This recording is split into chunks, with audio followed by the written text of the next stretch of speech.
कर्म बंधन का अर्थ होता है किए गए कर्मों के फल का भुगतान।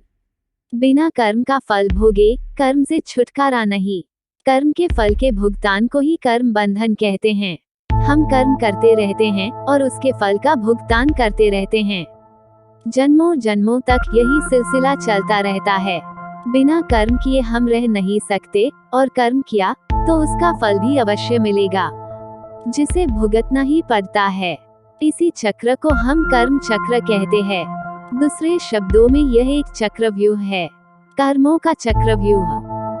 कर्म का बंधन प्रकृति की एक व्यवस्था है और जीव की एक विवशता भी। यह कर्म का बंधन अवश्य निर्मित होता है, किंतु कार्य का बंधन निर्मित नहीं होता। इसलिए मनुष्य को कर्म और कार्य के बीच का भेद जानना आवश्यक है। सभी कर्म कार्य तो है, पर सभी कार्य कर्म नहीं। कर्म उस कार्य को कहते हैं जिसके साथ फल की आशा जुड़ी हो। भगवान श्री कृष्ण अर्जुन से कहते हैं, मनुष्य जब कोई कार्य फल की आशा रखकर करता है तो वो उस कार्य के फल से बंध जाता है। जब किसी कर्म को फल की आशा से किया जाए तो उसे सकाम कर्म योग कहते हैं, और जब किसी कर्म को बिना किसी आशा से किया जाए तो उसे निष्काम कर्म योग कहते हैं।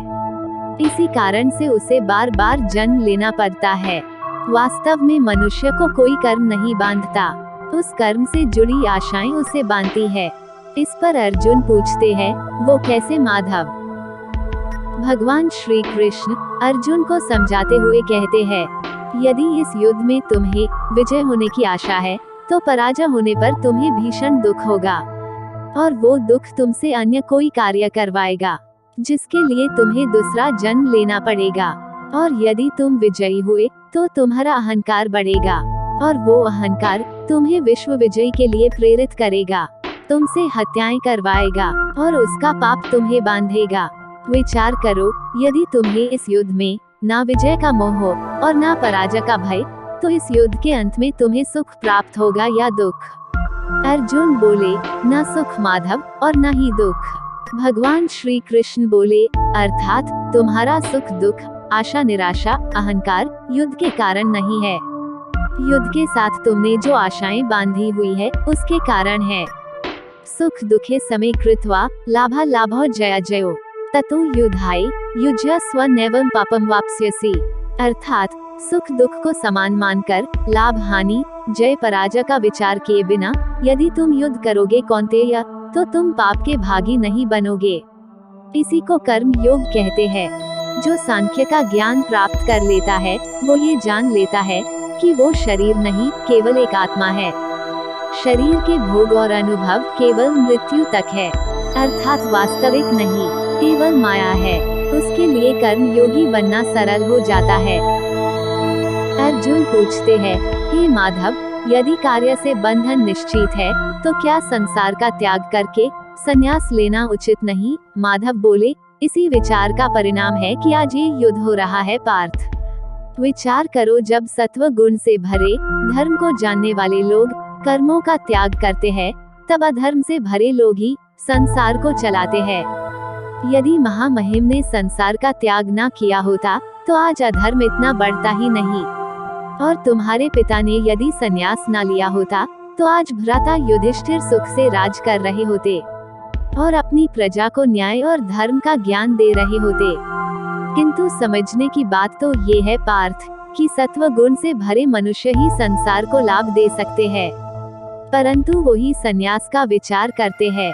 जैसे जल तो भाप बनकर उड़ जाता है और कीचड़ वही पड़ा रहता है, वैसे ही सत्व गुणी सज्जन लोग तो संसार का त्याग कर देते हैं, और तमस से भरे अधर्मी लोग संसार में कार्य करते हैं। इसी कारण संसार में पाप और अधर्म बढ़ता है। किंतु कर्मयोग इस विचित्र स्थिति से सारे संसार का रक्षण करता है। कर्म योगी फल की आशा का त्याग करता है, किंतु कर्मों का त्याग नहीं करता। वो इसी संसार में रहता है, सन्यासी की भांति सारे कार्य करता है, किंतु उनमें लिप्त नहीं होता। कर्म योगी अपनी संतानों से, स्वजनों से, अपनी प्रजा से कोई अपेक्षा या आशा नहीं रखता। स्वयं एक सन्यासी की भांति रहता है और समाज को संसारी की भांति लाभ देता है। यदि गहन विचार करें तो जीवन में ऐसा कोई कार्य नहीं है जिसके साथ आशाएं और अपेक्षाएं जोड़ना अनिवार्य हो। स्मरण रहे पार्थ, कर्मण्येवाधिकारस्ते मा फलेषु कदाचन मा कर्मफल हेतुर्भुर्मा ते संगोस्त्व कर्मणि। तुम्हारा अधिकार तो केवल कर्म करने का है, फल तो ईश्वर के हाथ में है। इसलिए ना कर्म से भागना उचित है और ना ही कर्म के फल की आशा रखना उचित है। जो व्यक्ति अपने कार्यों से आशाएं और इच्छाएं नहीं रखता, उसी के कार्य पूर्ण होते हैं। एक असफलता से दुखी होकर जिसका मन डोलता नहीं, एक सफलता से आनंदित होकर जो स्वयं को श्रेष्ठ नहीं मानता, ऐसे ही व्यक्ति को कर्मयोगी कहते हैं। और ऐसा व्यक्ति जीवन में बार बार सफल होता है। ध्यायतो विषयान् पुंसः समगस्ते शोपजायते संगात् संजायते कामः कामात् क्रोधोभिजायते क्रोधात् भवति सम्मोहः सम्मोहात् स्मृतिविभ्रमः स्मृतिभ्रंशात् बुद्धिनाशो बुद्धिनाशात् प्रणश्यति। फल की आशा से कामना प्रकट होती है और कामना का तो स्वभाव है असंतुष्ट रहना। असंतोष से क्रोध उत्पन्न होता है और क्रोध से मोह जन्मता है। मोह के कारण व्यक्ति आचार और व्यवहार का ज्ञान ही भूल जाता है। ज्ञान के जाने से बुद्धि चली जाती है, अनुचित प्रकार के कार्य होने लगते हैं और समाज ऐसे व्यक्ति का शत्रु बन जाता है और अंत में ऐसे मनुष्य का पूर्णतः पतन हो जाता है। श्री कृष्ण कहते हैं, कर्म योग ब्रह्म विद्या का दूसरा चरण है।